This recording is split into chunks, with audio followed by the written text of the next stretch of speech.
A very good evening to all our viewers and welcome to this week's edition of The Agenda. My name is Toiwan Jabela, your host. Tonight we are extremely excited, privileged and all that because we have our mother in the house, that is the First Lady of the Republic of Namibia, Madam Monica Geingos, to talk to us about a few things and just to fill us in. Madam First Lady, we are privileged to have you here. Truly, thank you for coming. Thanks for having me, Toiva. I know it was difficult to arrange. I know there's been a lot of postponements, but your determination and commitment to really, because you gave me your word that you would come, and despite maybe 2-3 postponements, you still made it, and that greatly is a good thing. I actually wanted to cancel again, but you're right. I gave you my word, and we must keep our word. Wonderful. So, I really appreciate it. Yeah, so just to get into this conversation, Madam First Lady, you've been our First Lady for the past 7 years now. It's already 7 years. Yeah. And it was such a radical departure for you from what we had known you to be. Did you feel that as you then moved into that? And how would you just describe those 7 years so far? It was a big departure. Yeah. So, as you know, I ran a private equity fund. At the time, we were busy with a commercial bank called eBank. Yes. I was sitting on lots of boards. I was sitting on the President's Economic Advisory Council, obviously the former presidents. Yes. So it was a departure. So the last 7 years, I've grown a lot, both personally and professionally. Yeah. But I've also learned to understand things that I don't believe I understood as well when I was in the private sector. Yeah, yeah. The first being there's a lot of complexity in policy implementation and how it's made. And it is helpful to kind of see both sides now. Yeah, yeah. Many people in the private sector, shamefully, myself included, we have a perception that civil servants don't know what they're doing. Yeah. It's been a privilege for me to work with so many civil servants, not ministers, civil servants, technocrats, and realize the incredible skill that is in government, and not having this assumption that everybody who works for government is incompetent and isn't passionate about their jobs. Is it something that one can ever prepare for, to become, to excel in that space? No. I think being First Lady isn't something you can prepare for because it's got nothing to do with you. Yeah, yeah. It's a function that is given to you based on marriage, and I think it's one of the last titles, which I believe are still very steeped in an old way of doing things. And I think going forward, the world will move on from spouses playing a role in the employment of their husbands. Hopefully, a world will move on where you'll find female leaders. And I don't believe their husbands will be as willing to forego their careers and make the type of sacrifices many women have made to become First Lady. And I'm not just talking about myself. Most First Ladies I know are highly educated and had careers as well, which they put on ice or which they entirely abandoned. And I think going forward, as the world moves on, this position will become less and less relevant, or the expectation that a spouse must put aside their livelihood will become less in society. Fair enough, Madam First Lady, but I'm thinking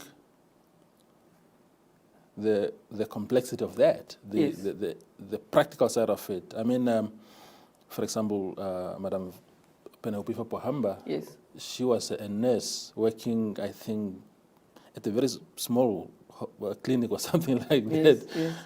How do you leave State House in the morning and, go quarrel with patients and then come back home? The practicality side of it sounds complex. Yes, but I don't think you know that the former First Lady maintained her job as a nurse for a year while being First Lady. And there's many spouses. The former UK Prime Minister, his spouse, Cherie Blair, didn't take over the role. She continued to run a law firm. So there's many examples where it has happened. But let me not ignore what you're raising. If you're a first lady and you are working, and you get into a quarrel with somebody, what is the implication of that? And it's something that is a genuine concern, but if somebody is earning a multi-million salary and has to give that up, is there compensation for that? So it's not an easy discussion. Exactly. It is difficult for a political spouse to be in the marketplace. But it's also difficult for this person to have an expectation with no compensation for their loss to let go of what they're doing. I was perhaps in a position to do so, but at significant financial cost to myself. Not everybody will be in that position. So it is complex, and I want to bring this complexity without an answer so that we can all chew on complexity, because in this day and age, we like to oversimplify things. I don't want to labor this point, Madam First Lady, but that is exactly why, and we'll come exactly to how that has impacted you personally. But are we compelled by law, for example, that you must quit whatever you are doing and move into that office? I'm not compelled by law at all. I'm not even restricted by law in terms of what I can do, because I'm not a politician. I'm not a repository of power. And this is how, when I was thinking about this and the complexity that I needed to engage, I realized that it's way above my understanding. So let me get professionals in, and that's where we got PricewaterhouseCoopers in, who themselves hadn't dealt with it from a local perspective, so they brought in partners from their American offices to come and guide us, Toivo, on three things. The first is to for the sake of the public also being comforted, what is the source of our income and our assets? And they did do source verification. The second was to look at what we have in our asset base and evaluate its appropriateness. And that really answers your question. Is it appropriate or not? And then the third was to prepare our financial affairs for public release. So let's focus on the second part of their mandate, which was to determine appropriateness. When they looked at my portfolio, there was nothing in there that they were concerned about that was a real conflict of interest. They were, however, concerned. I had a very, very small holding in an entity which required a government license every 8 years. And they said there isn't a conflict of interest here, but there may be a perception of conflict of interest. Our guidance to you is dispose of that specific asset. You're sitting on a lot of boards. There's no conflict of interest with any of your holdings. But our guidance again to you is manage a perception proactively by resigning from these boards. There's 2 companies here that are in private equity and wealth management. Retain them, but only in a strategic capacity, not in an operational capacity. So I resigned. I sold. I did everything I was required to do, not because the law required it of me, because I think it was more us thinking about how do we set an example of how this is managed, because there really is no requirement. What was the alternative? That I stayed in exactly the roles I have, but then exactly what you say is, say now I come into conflict with a regulator, I come into conflict with a minister, I come into conflict with a parastatal chief based on one of these investments. It's sticky for everybody. But despite that, Toivo, I still found myself at times subjected to very unverified, non-substantial claims, rumors, if I may call it what it is, that I either benefited from a government tender, not true, that I either did this, not true. But it really never rose above the level of rumor. So I believe that the reason that it was contained to the level of rumor is really because we did those asset declarations, and where people knew what the truth was, those who were interested in the truth. Indeed, and we'll touch on that quite in detail later in this conversation, Madam First Lady. What are some of the, I mean, obviously when you come to an office like that, you want to stamp your own identity on it, maybe not necessarily by discarding whatever has been done by your predecessors, yes. but you also want to leave a mark of your own. What is it that you're most proud of so far in the 7 years as far as your work is concerned in that office? So my most proud moment is really the energy and the determination of the former First Lady. Yeah. Because had it not been for her to ensure that there was a structure for an office of the First Lady, yeah. I wouldn't even have staff members. Mm-hmm. So I'm proud of having a structure, but I had nothing to do with that. Mm-hmm. It was really shaped for me by the leadership and the tenacity of the former First Lady. But what I'm very proud of is I think we set out to do a couple of things as the office of the First Lady with a very young team, yeah. Toivo. Yeah. And this young team has just shut the lights out. What they've managed to do, yeah. simply by being placed in a position of trust, we have been able to take a program, for instance, called Be Free, that yeah. looks at youth development from a different perspective.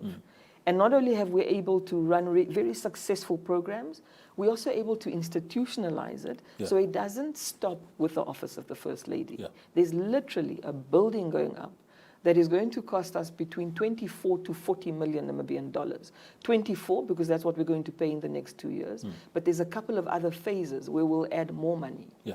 So that building to me is a big source of pride because it tells me this work that these young people have done will persist after 2025. I'm very proud of that.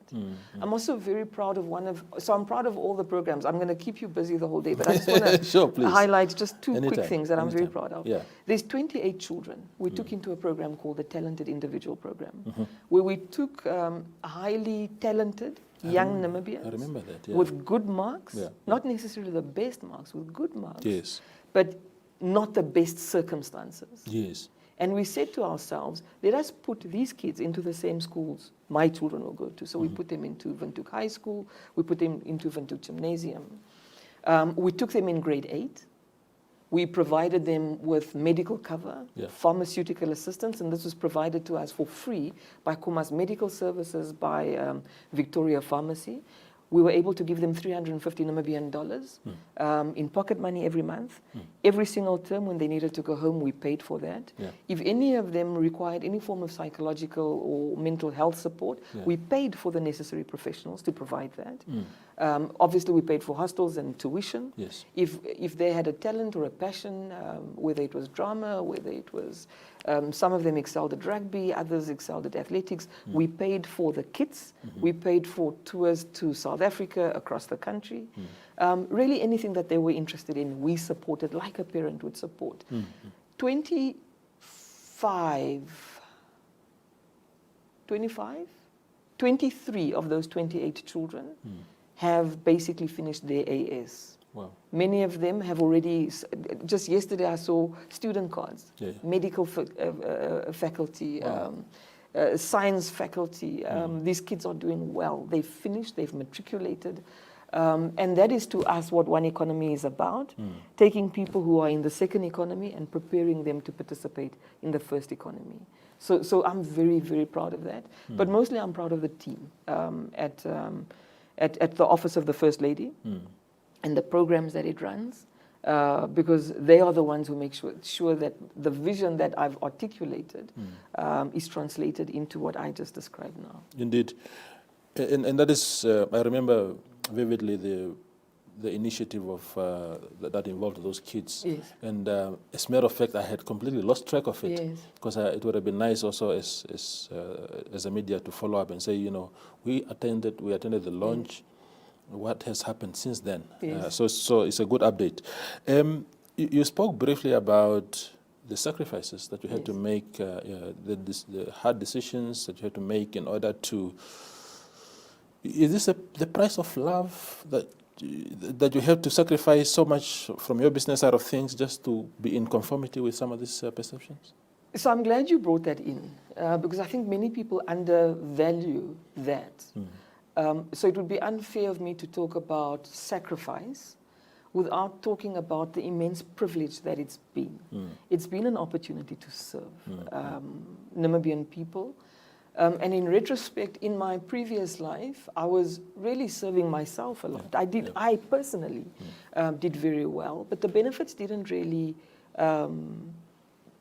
flow as widely as they currently are. So there's an immense privilege and an honor to serve. And I'm glad I've had that immense honor and privilege. And that immense privilege and honor comes about because of what I said later. It's through marriage. But if I have to have made a decision to get married earlier to Hage, not the president, to Hage, the person, not the position, not the president, not the title, I would have done it earlier. He's a fantastic husband. And I've also personally learned so much from him. So he's always been a good friend, but I'm privileged to be married to my best friend. So that to me has made everything worth it, because there's a point where you have to say to yourself, I've got a nice balance sheet, I'm doing well professionally, but personally, it's lonely. Personally, it feels a bit unfulfilling that there isn't somebody to talk about all these fantastic things that you're doing during the day, in the evening. And I have that now. And I think that makes all of it worth it. And what kind of knock had your businesses taken out of as a result of that? Because I know that as a businesswoman, you've been very hands-on. I personally happen to have witnessed some of that myself before you became First Lady, being hands-on on business and all that. And obviously, when the boss is not around as much, around the block as much, there's an element of complacency that can trickle in. Yes. How has it been? I think for the one business where I was operationally involved, I had been in that role for about 10 years. And in retrospect, I think it was a good thing, because I think you get to a point where you're in a place so long where you don't see opportunities as quickly as others do. So the people who did come in to replace, immediately within a year saw an opportunity that I suspect, had it been me, I would have said, no, I don't think it will work. So I think the business actually benefited from this change of guard. I think being in any position for too long is not a good thing. Yes. So I think even in the private sector, there should be term limits. Sure. No, I swear. But I think where it did impact a balance sheet, when you're a shareholder, you benefit from capital, dividends that flow to you. When you are working operationally, you benefit from income, which is taxable.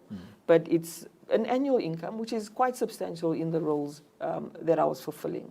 That income is gone entirely. My inability to take on anything new, in terms of being a shareholder, impacted my ability to build a capital base. So then the third part is none of those businesses that I've been exposed to have been unaffected by the economic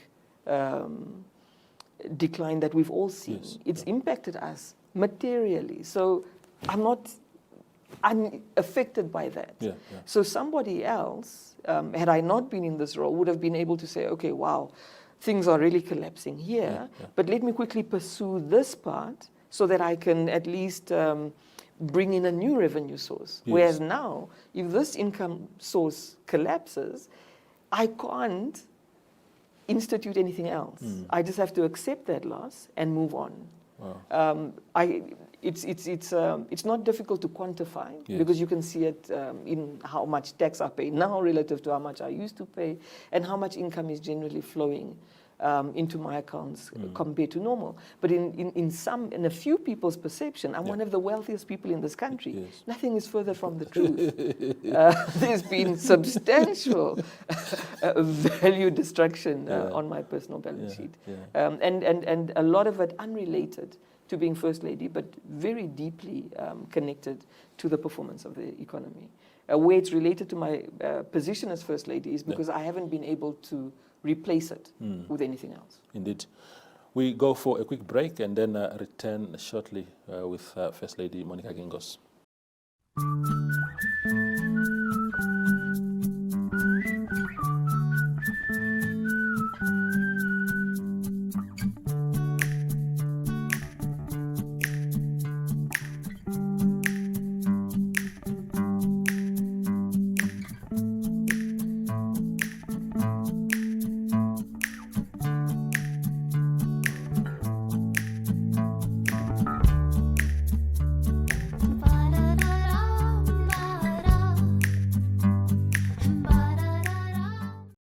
Choose your flex package with Paratus today.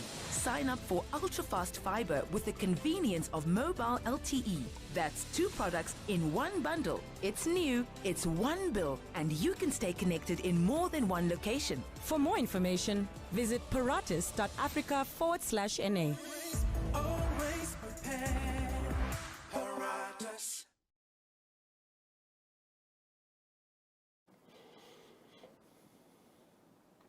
We continue our conversation with Madam Monica Geingos. She is our First Lady here in Namibia. You touched on a very thorny issue around your wealth. And, you know, in 2015, something magical happened. You and your husband, without requirement in law, Yes. Declared your assets. And there were promises that this will become a regular occurrence. Correct. It hasn't happened again since then, for 7 years. What happened there? So what happened is that we did a quick review because it was our intention to do an asset declaration right after his second term. Yes. But then we realized how illogical it is because a declaration should actually happen before, while he's still at the end of his first term. And the reason for that is there should never be an assumption you'll be voted in for a second term. Yeah, sure. So once we were already in the second term, then we had to think about the cost in 2015 of doing asset declarations. It was material. And because it was a voluntary exercise, we had to bear that cost ourselves. Yes. And when I say material amount that we had to pay, I mean material amount. So we thought to ourselves, what was our intention behind the voluntary declarations? We wanted to show the public what we own, what we are exposed to before we came into office.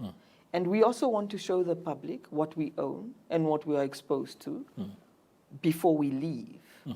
So is there any value in incurring this humongous cost in 2021 when we are going to have to do it again in 2025? Yeah. So our decision is that we will retain our intention of doing an asset declaration in the beginning and just before the end, because the intent is that the public must see for themselves whether we became poorer or wealthier as a consequence of these roles. And I don't think the intention is in any way diluted. I think it was pure pragmatism. But I also think what we realized suggests to me, and I'm not saying I'm right, but it created an opinion in my mind that this should not be a voluntary exercise. It should be legislated. And it should be legislated that when you come in and just before you leave, you should be obligated to do this. If you come in again because your citizenry has decided to bestow you the honor of serving again, then you can go through this exercise again. So it wasn't a case of your wealth having grown exponentially so much that to come now to the public and flag it, it will raise so many problems, especially with the challenges that we are facing. I can tell you as a matter of fact, there's substantial degradation. So if anything, the public was going to say, my goodness, this has not been very lucrative for them. So the opposite has happened, and I won't deny it. Definitely what you saw in 2015 and what you'll see now in 2022. If I had to do a declaration right now, and my matters aren't complicated. It's easy to do a declaration. There is substantial value destruction. I can tell you that as a matter of fact. Okay. No. Now, there is, towards the end of last year, there was this paper. Let me just, you must have seen it. You follow the discourse quite well. There's this paper by Dr. Job Amupanda from the University of Namibia titled Namibia's First Lady, Monica Geingos, Beyond the Orthodox First Lady Setting. And he is assessing your role from 2015 to 2020. Now, in this letter, he cites a lot of things. I took 4 examples. What he's trying to say is that he's scrutinizing your influence in government, perceived or real. He is talking about how you announced in 2014, before you became First Lady, of course, that Dr. John Steitler, a very good friend of mine, is going to serve on the board of eBank. You mentioned eBank earlier on. And he goes on to also talk about Yvonne Dausab, who is now the Minister of Justice, also as Vice Chairperson. No, she was not. It was John who was, Dr. Steitler, who was Vice Chairperson. Yvonne Dausab was also serving on that board. He talks about how Dr. Steitler became an advisor to the president, to your husband later. Yvonne Dausab becoming the head of the Law Reform and Development Commission and now a Minister of Justice, goes to talk about Penny. I'm sorry, I think she was already Law Reform Commission by the time she was on eBank.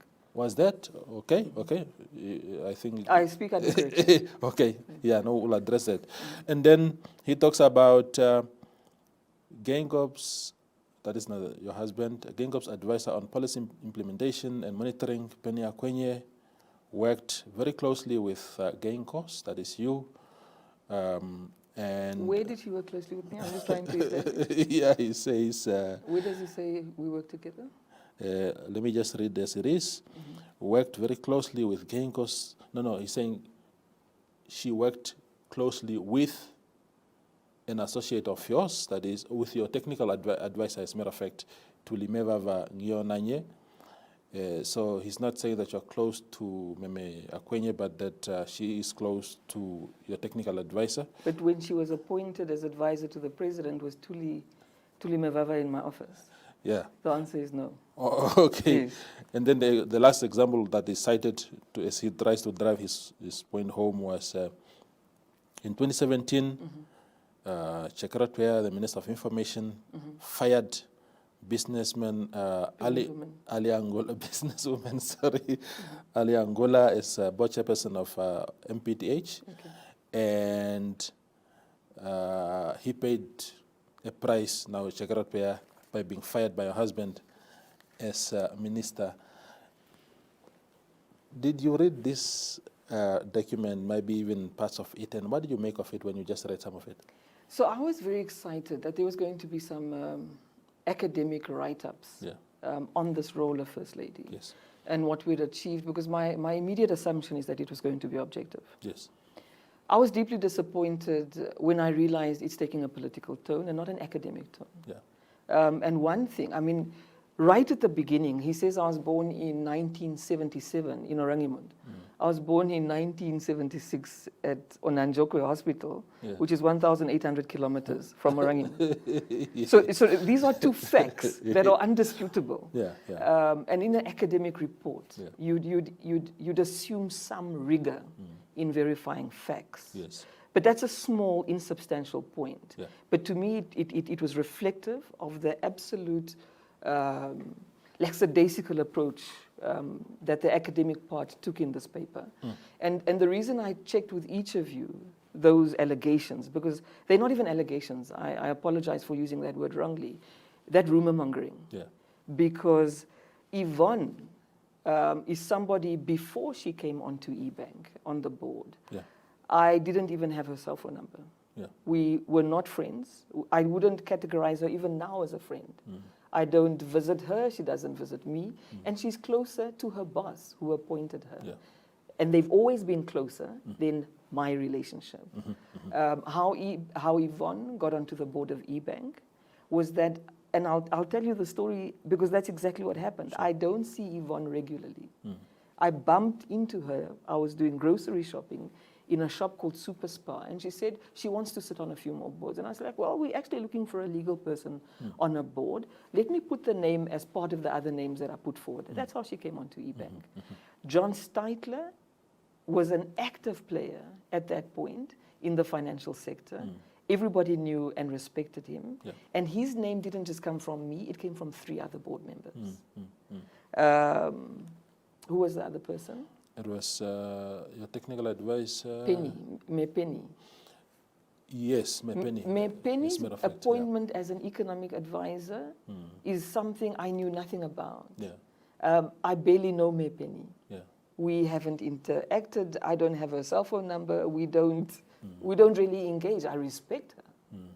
But we're not friends, nor have I any interest in influencing an appointment in favor Yeah. or against her. Her relationship with Tuli Mevava has nothing to do with her appointment.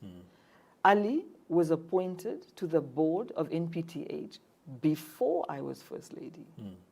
Her being let go from that board had nothing to do with me. The relationship between somebody I know and an appointing authority, Yeah. where do I get involved? Now, why I'm systematically going through each rumor Yeah. is to ask you, what is the factual basis that based on these very flimsy grounds, this basic rumor mongering, Yeah. on what basis can you take a rumor? It gets put to me. Yeah. Now, the burden of proving that it's not true, I'm not influencing executive appointments, It's falls on you. on me. It doesn't fall on the person who makes this rumor Yeah. to provide the factual basis of why are you saying that she had Penny appointed? Yeah. On what basis are you alleging that Ali's firing at NPTH had anything to do with me? Yeah, yeah. On what basis does John becoming an economic advisor, given his profile, had anything to do with me? On what basis me sitting on a board with somebody Yeah. and that person ends up in government? It's my work. I've sat on countless boards. Yeah. I think he even raised another name. I suspect it was the Bank of Namibia governor. Yes. Apparently, because we sat together on the President's Economic Advisory Board, Yeah. that's why he's now governor. This is a person who was offered an executive appointment as far back in President Pohamba's presidency. Was Yeah. that me? Yeah. And why I'm raising this, Toivo, is that I really want to encourage media houses, Yeah. but also those who purport to be our public intellectuals, to apply some rigor to the things that they say. Yeah. We must stop elevating rumor mongering. And there's some people who have become rumor connoisseurs. Yeah. When they are not manufacturing the rumors themselves, they're spreading it. But they're also forcing our media houses to become inadvertent spreaders of rumors. Yeah. Yeah. Because now, he who alleges must prove. Yes. Now, instead, we live in a society, somebody can say, Monica is an alien. Yeah. Now, the burden of proof shifts to me to cut myself to prove that I bleed red. I'm a human being, I'm not an alien. Now, if I keep on cutting myself, I'm going to be so scarred because I'm assuming a burden of proof that is not mine. Let us have a factual basis to answer very legitimate questions. Yeah. If these things were true, Yeah. they're very serious and they must be addressed, but there must be a factual basis. Indeed. And we must distinguish between a rumor and an allegation or a perception. A rumor doesn't gain any relevance or credibility because it was put into a so-called academic paper. Yeah, yeah. It remains a rumor. And a rumor shouldn't then be put to me to disprove a rumor created by somebody else. Let that person say why they believe I appointed Mepeni and I'm interfering with the president's responsibilities. It's simply not true, but the burden shouldn't be applied to me because it's also becoming a norm. I used to, it's stopped now, but in the beginning I used to get lots of these long questions from journalists. We hear that you were in Angola doing what and what. No, I wasn't in Angola. Let the person who told you I was in Angola give you the evidence of me being in Angola. Yeah. I wasn't in Angola. Yeah. So people make things up Yeah, yeah. and then they expect you to cut yourself Yeah. each time, proving that I'm also a human being. Yeah. Yeah. So I really want us to elevate our national discourse, and I believe that kind of behavior really cheapens it. You're making a very good point, Madam First Lady, on the burden, and I suppose also how we in the media have the approach that we have to news, that confirmation must come from you, confirmation of very damaging and sometimes very far off allegations, that now that burden of saying, no, I was in Angola, like you put it, is on you. Which brings me to my next question, because you've gone through a lot. Yes. I follow silently from my corner how you always have to defend yourself from so many allegations. I mean, when people were putting up, for Rumors. example, yeah, rumors. Yes, an allegation has a factual basis. Yeah, sure. A rumor is unverified. Yeah.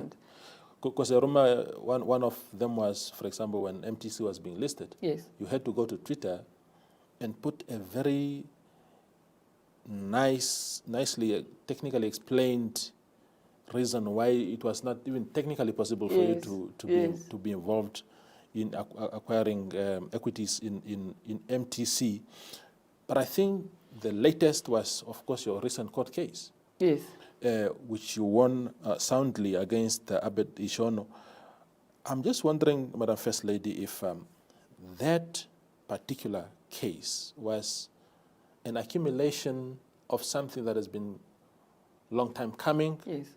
That you go through so much abuse, so much mud being thrown at you, and that was a build-up. That was a result of an accumulated build-up of anger. Yes. Or was it strictly an isolated case? It was exactly, so it wasn't a build-up of anger. I don't get angry Yeah. at rumor mongers and rumor mongering. Yeah. But it was a build-up. And the danger that I started to recognize with the West Air rumor, which the person who was sued was not the creator of that rumor. Yeah. He was not. The danger that particular West Air rumor created for me is because I didn't engage it. Yeah. People started to use my silence as confirmation of its veracity. And that case was really because many people believed that I was a shareholder in West Air, and accordingly, I influenced Air Namibia's liquidation. Not a shareholder, didn't influence. Yeah. There was never a factual engagement there, or any effort for someone to say, let me go find out if she's a shareholder. People just ran with the story. And I'm hoping after this case, people will start to challenge those who bring them stories and say, how do you know this for sure? Yeah. What evidence do you have? Because that's really the question you'll be asked in court. What evidence do you have? And I think as many people are condemning the person who was sued, I hope they don't forget to ask themselves, how did you play a role in pushing around this rumor? Because if I'm sure you heard the story, do you remember who started it? You don't. I'm sure you can't even remember who told you. Yeah, sure. You heard the story, it became almost fact in your mind. Yeah. And I think that's really what I want to say, is that we must stop taking rumors and elevating them, number one, to allegations. But we must also stop making the person who's being accused responsible to provide proof that, no, actually, I'm not. And the dangerous thing here, too, if I want to give some context, is that every single rumor I've seen in the public domain, some of them are just fabrications, like somebody literally made this up. Not some of them, many of them. Then there's a few of these rumors where there's about 10% truth. Where was the 10% truth in the West Air story, for instance? The 10% truth is that in 2004, 2005, in 2005, the company that I was a shareholder in bought into West Air. It's not me buying into West Air. The company I was a shareholder of bought into West Air. I was the managing director of that company as well. On the 11th of February, 2011, that same company that I was the managing director of sold shares in West Air Maintenance. We were never involved in the West Air Aviation that owned aircraft. We were only involved, and I think our holding was about 25.1%. We were only involved in West Air Maintenance, which did the maintenance of aircraft. And I make this distinction because this entity that we were invested in could have never competed with Air Namibia, because it never owned any aircraft. Be that as it may, we sold 11 years ago, before I even became First Lady. How did a rumor then become a fact that I'm a West Air shareholder? Because it was public information when we bought in, but it was also public information when we sold. Stimulus has a listed preference on the stock exchange. Every year, we publish our annual financial statements. In that year, in 2011, we have sold West Air. The following year, at our annual presentations to investors, we told them again, we've sold our investments in West Air. In my 2015 asset declaration, I went through all of the entities that Stimulus owns. West Air is not there. So there was enough publicly available information that confirmed I wasn't there. In addition to that, the first time this allegation surfaced, or rumor surfaced, was in 2017. A newspaper asked me about it. I responded.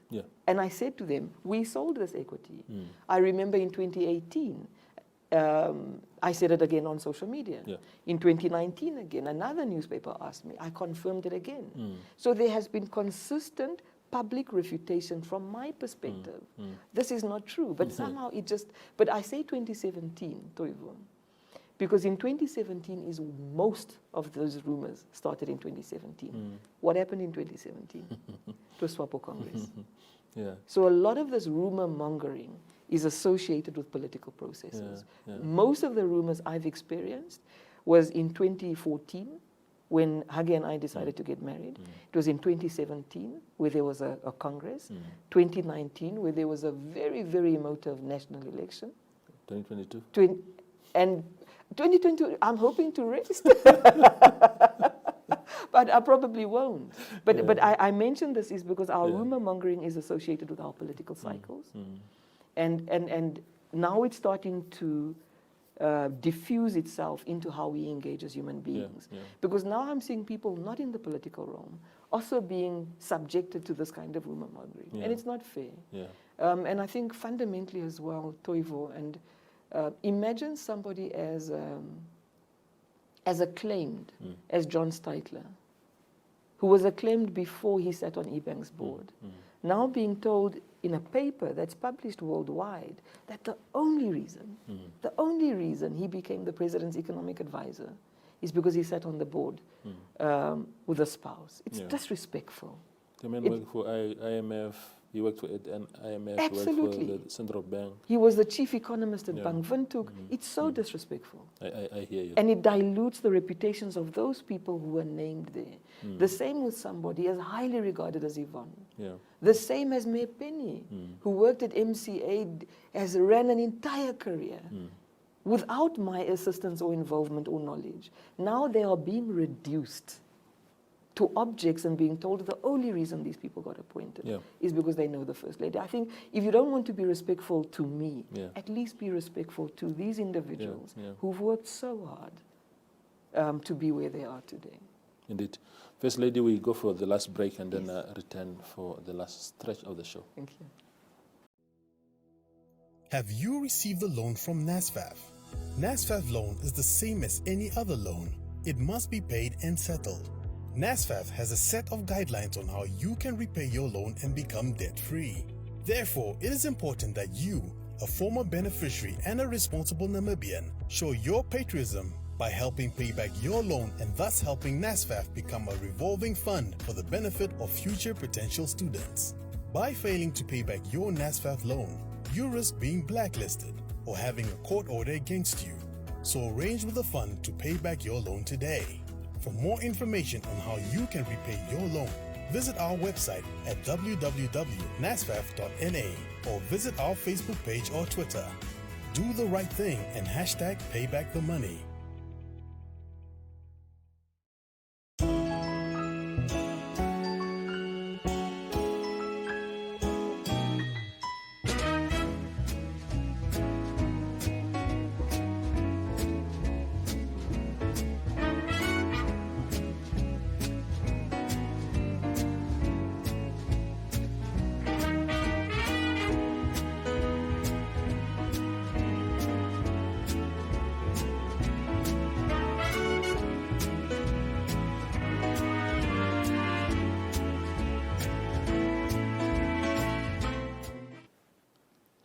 We continue with the last part of our show with First Lady Monica Geingos. Now, Madam First Lady, one of the rumors, rumors, I'm trying now to allegation and Thank you, I appreciate it. So I'm learning very well. Is that there's also this perception that you have political ambitions Is there any credibility to that? So again, I've been on public record countless times. Yeah. I do not want to be a politician. Yeah. I do not harbor political ambition. You'll remember before I became First Lady, I think there was an article in the Namibian Sun, there was an article in the Namibian, there was an article in the Windhoek Observer, in many papers, when President Pohamba was going into his second term, that I was going to become the next Minister of Finance, or that I'm being considered for his cabinet. Yeah. Before people knew of my relationship with Hage, there was also rumors that I was going to go into his executive as a minister. I never had anything to do with those rumors. People would always try and see, okay, who are the likely people to be appointed? My name has always been one of those names that have been assumed I'll go into the executive. I've always said I have no plans of being a politician. And I don't know why I'm being ignored when I say this. I haven't changed my mind. Yeah. If I ever change my mind, which is unlikely, I'll be the first one to say it, because I'm not a person who hides my ambition. When I want something, I make it clear, this is what I want. You can never achieve something in life when you hide what you want.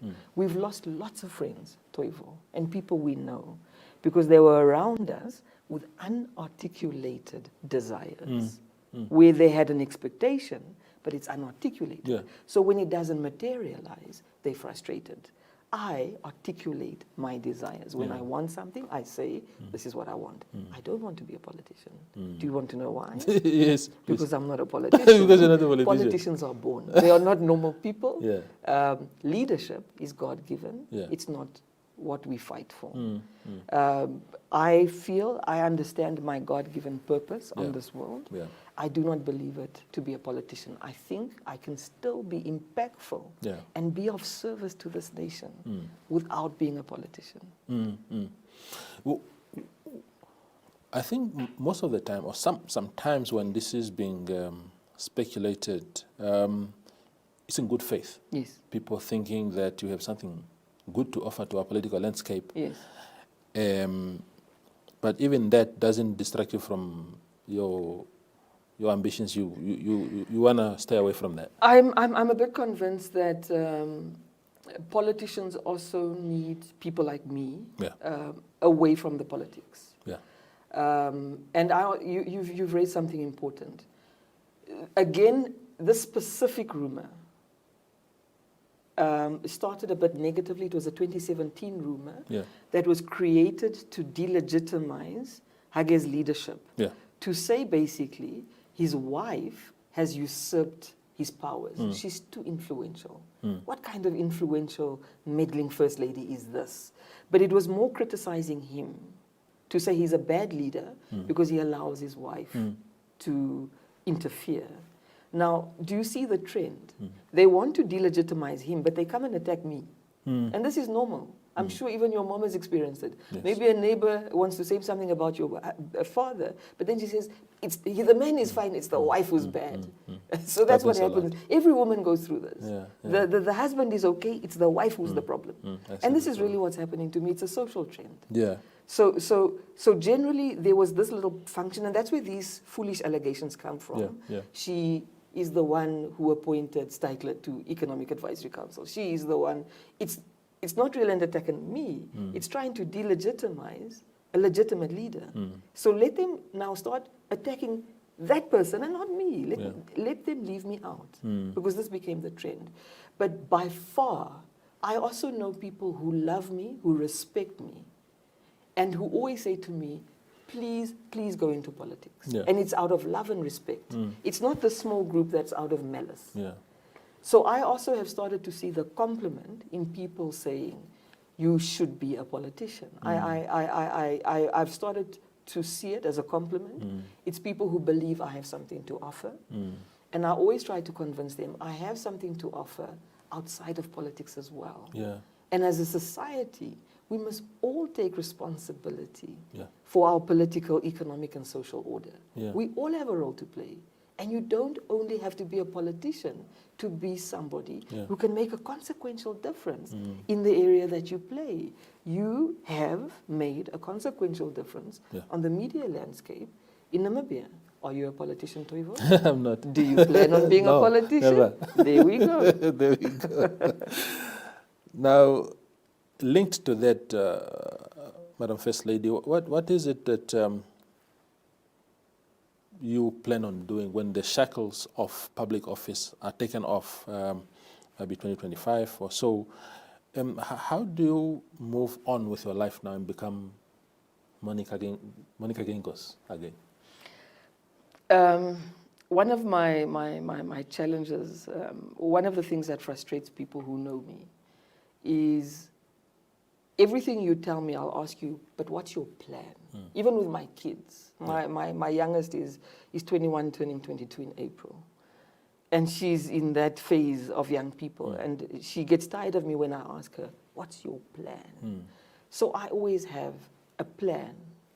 And I'll say this to you for the first time, is one of the things that I'm doing right now, because it's part of my plan, is I'm studying for a Master's in Development Finance. And the reason I'm doing the Master's in Development Finance is not because I think I need it. It's just that I think that my brain just needs some refreshing on certain topics. Once I've finished with this Master's in Development Finance, I plan to continue studying. And that enables me to do a transition in 2025 where I focus more on my studies than anything else as I just rediscover myself. So that's part of where I transition out. Also in 2025, we've got lots of programs with a foundation that I'm busy with at the moment. And I'll be working towards that. If you're wondering whether I'm going to the private sector, the answer is likely no. I'm unlikely to ever go back into any operational day-to-day position. Why? My husband, in 2025, his age will have advanced. I need to be there for him. And I need to structure whatever my plans are around him somewhat so that I can do what I enjoy doing, but also be there for him forever. Because that's the commitment that I made, and I'm a person of commitment. So my plan is I would like to see myself as some kind of reformed capitalist, where I've seen that it's good to be in the private sector, but it's best to try and apply your skill that you've learned in the private sector in the public sector. You do not need to be a politician to do national good. So I'll continue to do national good through the One Economy Foundation, because I think that's where my heart lies. And to me, everything is about passion. You must enjoy what you're doing. I enjoy doing that. I enjoy working with young people. So that will be a core part of what I do. Another part of the plan is to sit on not too many boards, but also boards with a focus on social impact, both locally and internationally. Right now, as I sit here, I'm already sitting on international boards of global social impact, which I'm very proud of the work that they do. And I keep on getting offered to sit on more. And I'll probably do that. That will be the strategic work that I do, but there must be an element of social impact and social good in the boards that I sit, both internationally and locally. Indeed. The last question then to you, Madam First Lady, is how is Hage Geingob? Not the president? Yes. Your husband? He's a great guy. he's you know, he, after many people have met him, they'll say to me, he's so normal. He's such a funny guy. Because I think the Hage Geingob that you see in public is the president. The Hage Geingob we see and love, and I say we, is because there's many of us. Hage Geingob has many people who respect and who love him. He's also a president. He's also the leader of a political party. So he'll also have people who either, as a function of being in divergence to what he believes in, who will attack him, who don't respect. But those people, to me, are fewer than the people who respect and love him, and that's why he's president. So the person is a person who's exceptionally generous, I think over-generous. It's a person who doesn't suffer from unforgiveness, so he's very forgiving. He wouldn't be where he is today if he didn't forgive people. He's a person who's very consultative. And this is again also goes against the story that the wife is running everything. Hage is consultative. There's many things I just see in the paper, but I know that he's been running a very big consultative process with many other people. Fourthly, he's not just a politician. I think he's also a scholar of sorts. He's a political scientist. His PhD is in state formation. Yes. So if there's anybody equipped to be the leader of this nation right now, it is him. But that Hage Geingob is also paying a price for the political role he plays at a personal level, because he's also a father, and he's a good father. He loves his kids. He'll do anything for his children, but his children also suffer as a consequence of his job. Yes. There's one of his child that literally carries his name. That's a burden. So we forget often that this is a human being. He's also a father, a good father. He's a husband, a good husband. Yeah. He is an uncle. He is a grandfather, a grumpy grandfather, but he's a grandfather and a good grandfather. And he's a great friend. He's a great and loyal friend. Yeah. Sometimes when I see him with the people he's come so long with, I admire the strength of their friendship. So he's also a teacher, literally and figuratively. He was literally a teacher in Sumeb, but he also teaches us new things every day. There's things I think I understood, but he's taught me differently. So he's a teacher as well. But all in all, I think he's a statesman. Yeah. He understands the role that he has to play in the moment that he has to play it. Yeah. And his blood pressure doesn't rise, it doesn't drop. He knows what this is about. Madam First Lady, thank you very much for your time. Really, we appreciate it, and for the beautiful conversation. Thank you. Thank you for having me. Yeah. And for being so patient. Thank you very much. Thank you. Yeah, that was First Lady Monica Geingos speaking to us about those topical issues. I hope you enjoyed the show like I did. Good night.